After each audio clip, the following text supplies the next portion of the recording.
This video is made possible thanks to our sponsor, Lootcrate. If you haven't heard of Lootcrate, it's basically a service where every month they send you an assortment of unique toys and collectibles, usually centered around the theme of technology, gaming, and general geek culture. If you want to support our show and make videos like this possible, go to lootcrate.com/MWTech and enter MWTech on the coupon code to get an awesome discount. By doing this, not only are you helping us out greatly, but you're making videos like this possible.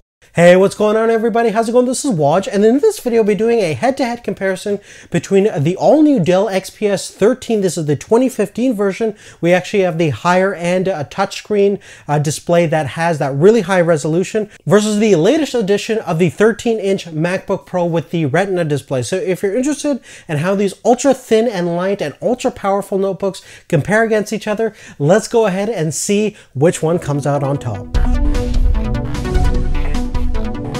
Now, physically speaking, the Dell XPS 13 has a smaller footprint than the MacBook Pro Retina. Even though the display size are identical at 13.3 inch, because the XPS 13 has very slim bezels, you're able to have a laptop that delivers the same display size at a much smaller form factor. Now, taking a look at the thickness differences between these two, the XPS 13 at its thickest point measures about 17 millimeters, which does not match the specification numbers we find on Dell's website, which says it should measure only 15 millimeters at its thickest point. But more interestingly enough, if you close the lids on both computers and line them up side by side, you can see that the XPS has a higher overall standing position compared to the MacBook Pro. And that's because the MacBook Pro pretty much measures exactly 18 millimeters from the table surface to its highest point. So that's including the bottom portion of the feet, versus the XPS 13 from a standing height position measures about 20 millimeters, which is quite a big difference. And that's mainly because the feet on the XPS are quite a lot thicker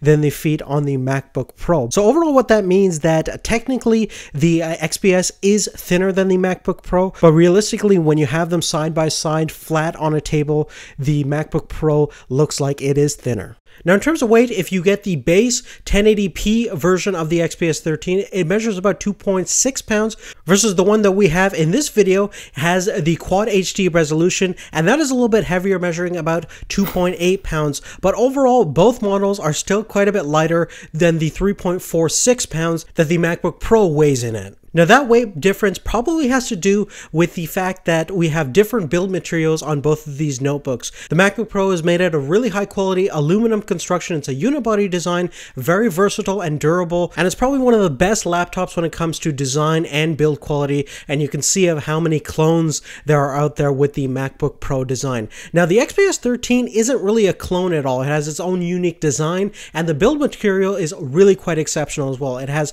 aluminum construction in terms of its front lid, and back portion of the body is also made out of really high quality aluminum, which is definitely going to help in terms of heat dissipation and also avoiding fingerprints. The inner portion of the body is made out of, believe it or not, carbon fiber, which definitely has a nice kind of texture feel, and it is really legitimate carbon fiber. Now, it's nowhere near the grade or quality that you'd find in aircrafts or automobiles. It's kind of like a cheaper substitute for carbon fiber, if there is such a thing. Now, in reality, when it comes to durability and strength, I think both are really quite fantastic. The MacBook Pro offers no flex or resistance at all when you basically try to bend the screen, and the same thing goes with the XPS. Again, it has that aluminum backing, so it definitely adds a lot of strength and rigidity to an overall very light and compact laptop. Moving forward, in terms of ports, both of these offer a plethora of different connectivity options. Taking a look at the XPS 13, we have two USB 3.0 connections. We have one mini DisplayPort connection, which is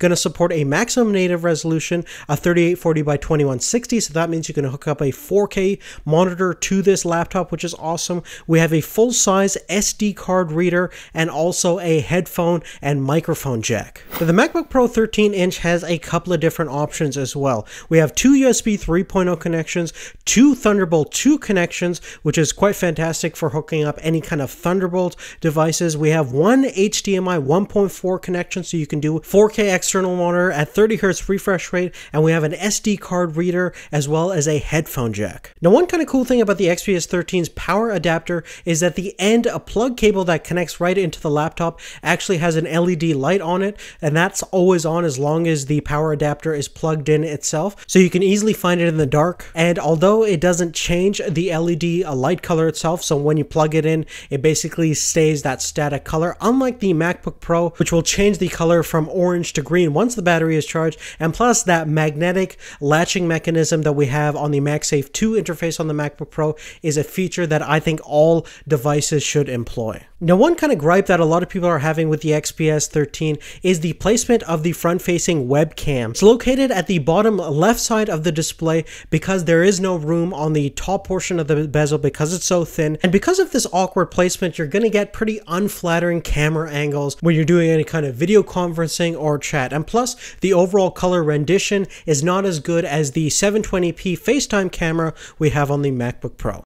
Now, taking a look at the keyboard on the XPS 13 compared to the one on the MacBook, you can see that they're pretty similar in terms of overall design at first glance. They're both fully backlit and have a fairly similar key configuration. But after several days of usage, I did determine that there is a pretty big difference to these seemingly similar keyboards. Firstly, the ridge between the keys themselves and the side portion of the notebook is about 2 to 3 millimeters deeper on the MacBook keyboard compared to the XPS keyboard. And what that importantly allows is more travel on the keys themselves, which is going to give you a little bit more of a springier recoil effect when pressing individual keys. And I think that's pretty important when you have such a low profile keyboard to begin with. Additionally, when it comes to the tactile sensation of pressing individual keys, I think the MacBook has a more kind of this clickier, springier feel, which definitely gives you a little bit more of a responsive kind of feedback compared to the XPS keyboard, which in my opinion is a little bit more softer and squishier than the keys found in the MacBook. In terms of the key size and spacing, I think both of them are fairly similar, with the exception that the MacBook has a slightly longer backspace button with a better defined arrow keys as well. Now, of course, keep in mind that these are completely my opinions. Everyone has a different preference of what they want their keyboard to kind of feel like and what kind of configuration they like. But personally, I would probably go with the MacBook keyboard compared to the XPS. Now, in terms of the trackpad, both of them are utilizing a glass trackpad that has a really nice kind of frictionless travel, and they both feel very responsive and easy to use. Now, there is a slight difference in terms of size. Basically, they both measure about 10.4 centimeters in terms of width, but in terms of height, the MacBook Pro trackpad is a little bit taller at 7.5 centimeters versus about 5.8 centimeters on the XPS. Now, before we get into the other half of this comparison, I'd like to take the time to thank our sponsor Lootcrate for making this video possible. If you don't know what Lootcrate is, it's basically a service where every month you receive an assortment of unique toys and collectibles that are centered around a particular type of theme based on technology, gaming, and general geek culture. This month's crate is dedicated to all the fun and fantastic games that we love to play, from tabletop to video, board games, card games, RPGs, desk toys, and much more. Here's how it works. Loot Crate sends you every month a crate that's worth over $40 for only $13.95 plus shipping and handling. If you sign up for multiple months, they cut you out an even better deal, which is pretty awesome. And if you want to try this out, go to lootcrate.com/MWTech and make sure to enter MWTech as a coupon code to get an added discount. And by doing that, not only are you helping us out greatly, but you're also making videos like this possible. Now let's move to the pièce de résistance, which is the displays on these two amazing computers. Basically, in terms of resolution, the XPS 13 has a native resolution of 3200 by 1800, and they're calling this the Infinity display, mostly because it has that beautifully slim bezel, which kind of looks like the screen is kind of floating on top of your laptop, and it does have kind of like a glossy finish, so the colors and saturation are really quite wonderful. The full 1080p version has a matte finish, plus if you get the upgraded resolution, you also get a capacitive touchscreen, which is fantastic when you're using it with Windows 8.1 and later on with Windows 10. Now, we have the MacBook Pro with the Retina display that has a native resolution of 2560 by 1600, and since they're both the exact same 13.3 inch screen size, they're very comparable when it comes to PPI. Basically, we have 276 PPI on the XPS and about 227 PPI count on the MacBook Pro Retina. Now, since we have the higher resolution count found on the XPS 13, theoretically we should experience better overall image quality when it comes to sharpness, and in reality that's not really the case when you're about 2 feet away from the computer when you're normally using it. Unless you're really close by the screen, you're not going to really notice that difference in terms of overall resolution, especially when you're using 150 or 200% DPI scaling settings. Now, there are some minor scenarios where you do see that little bit of sharpness difference on the XPS 13 versus the Retina display, and that really has to do with text. I found that reading a large amount of text definitely felt a tiny bit sharper than what I experienced on the MacBook Pro Retina display, but again, it's nothing to write really home about. Now, in terms of brightness, I used my light meter to get an overall sample of how bright each screen can go, and at complete maximum screen brightness, the MacBook Pro read about 289 nits, versus the XPS 13 measured about 295 nits, which is certainly impressive considering the size of the display and the fact that it has virtually no bezels. Now, when it comes to color accuracy and overall color rendition, I think both do an excellent job. In terms of the color gamma, when you're taking a look at the sRGB color spectrum, basically I did find, based on my calibration tests, that the MacBook Pro does deliver a little bit higher than 80% of the sRGB color spectrum versus we have under 80% on the XPS. So not quite as good for photo editing and exact color accuracy to get the most widest gamut possible, but I'm sure for most people who are interested in the XPS, it's not going to be a big deterrent because you get a lot out of the display, and asking a really good color gamut and overall color accuracy might be too much, especially at this price range. Now, next, what you're going to listen to is a sample of the speakers out of both laptops. So in that way, you can determine which external speaker system sounds the best to your ears.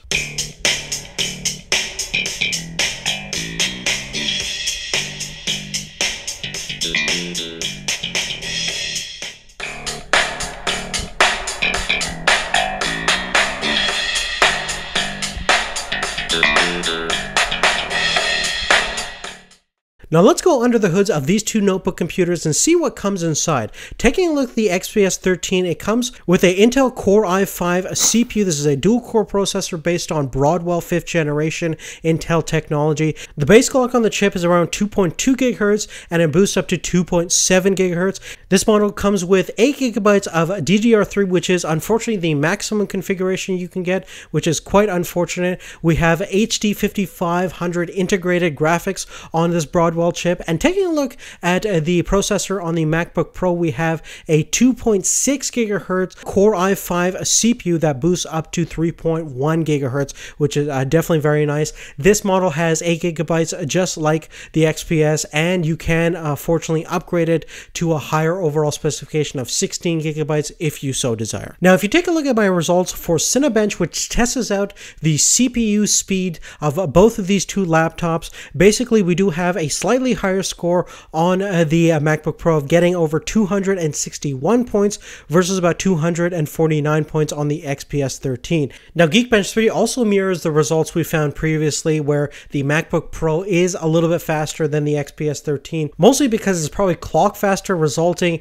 in faster speeds both in the single core score and on the multi-core score. Now, taking a look at the graphical capabilities of both these two notebooks, we have integrated solutions on both Intel processors. We have a newer grade of Intel processor on the XPS, so we'll see how that performs on Unigine's Heaven benchmark. We've set the benchmark at 720p, no anti-aliasing at medium quality settings, and on the MacBook Pro, we got about 22.5 average frames per second versus about 20.5, even though the XPS 13 has the newer graphics, because the MacBook Pro is clocked in a little bit higher, you are getting slightly better graphical capabilities as a result of that. And I did make sure to benchmark both these computers a bunch of different times, and you're looking at the average score of all those benchmarking sessions. Now, the next thing we're going to take a look at is the overall heat that is generated from both these two laptops after watching a couple of videos or even gaming. So basically what I did is I ran the Heaven benchmark for around 15 minutes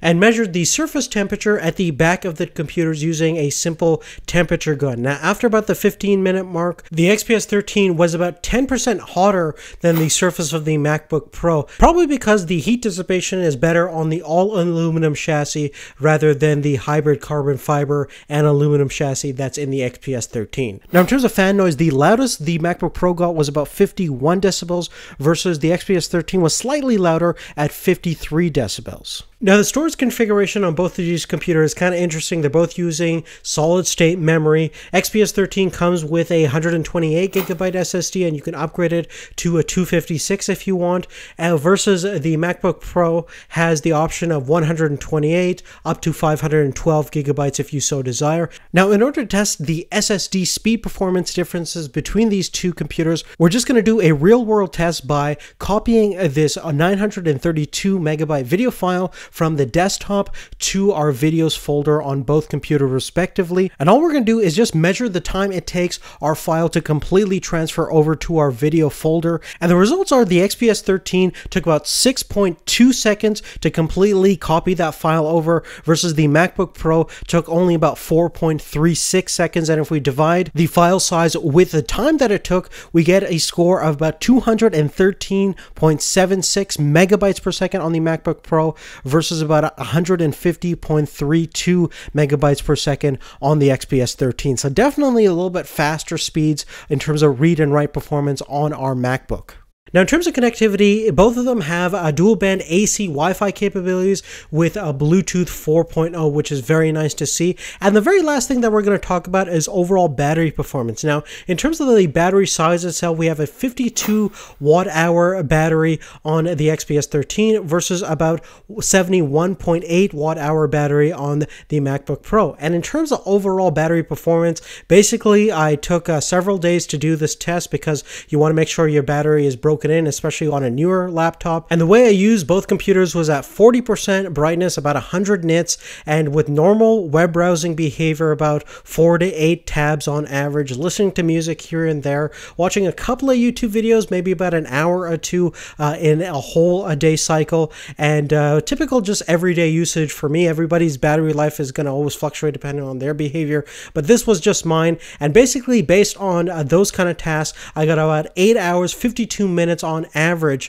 on the Dell, and about 10 hours and 8 minutes on average on the MacBook Pro. So you can definitely see that the MacBook Pro is very insane in terms of overall battery performance. Now, keep in mind that we have the higher end version of the Dell XPS with the QHD display. If you get the full HD display, expect to see about 2 to 2.5 hours increase in terms of battery performance based on some of the reviews that I've read. So certainly not the same claims that Dell is making. Dell is saying that they're going to get way over the 10-hour mark, and that's pretty difficult. They're saying that the full 1080p version is going to get like 15 hours, and in most cases, you're going to be lucky if you get over 11 hours of normal usage on any of these Dell XPS 13 models. So definitely not as good as the Apple MacBooks, but definitely not bad for a Windows-based computer. But on that, guys, that's really it. Make sure to let me know what you guys think of the overall comparison. Which notebook would you choose? I think both of them have a lot of great features to offer. In my opinion, I think the Dell XPS, even though it has that beautifully amazing touchscreen high-resolution display that's absolutely fantastic, especially with that bezel-less design, there's certainly some limitations that it has compared to the all-around, almost perfect notebook computer that we have on the MacBook Pro. Certainly, there'll be a lot of people that will completely disagree with me on that point, and let me know why you would do so. But generally speaking, I think both are really fantastic ultrabook computers, and that even though they come in at a kind of a higher end price tag, I think inevitably if you're going to buy a laptop for long-term use, both are quite fantastic. And by the way, if you're interested in any one of these products, you can go through our Amazon links, and even if you don't buy the products, if you just go through that portal, it actually gives us a little bit of kickback. If you buy anything, it doesn't cost you anything extra, but it helps us out greatly. Thanks again for watching. We'll see you later. Take care. This video was made possible thanks to Lootcrate. If you're interested in Lootcrate, go to lootcrate.com/MWTech and enter MWTech in the coupon code. And if you do that, not only will you get an awesome discount, but you're helping us greatly to support the channel and to make videos like this possible.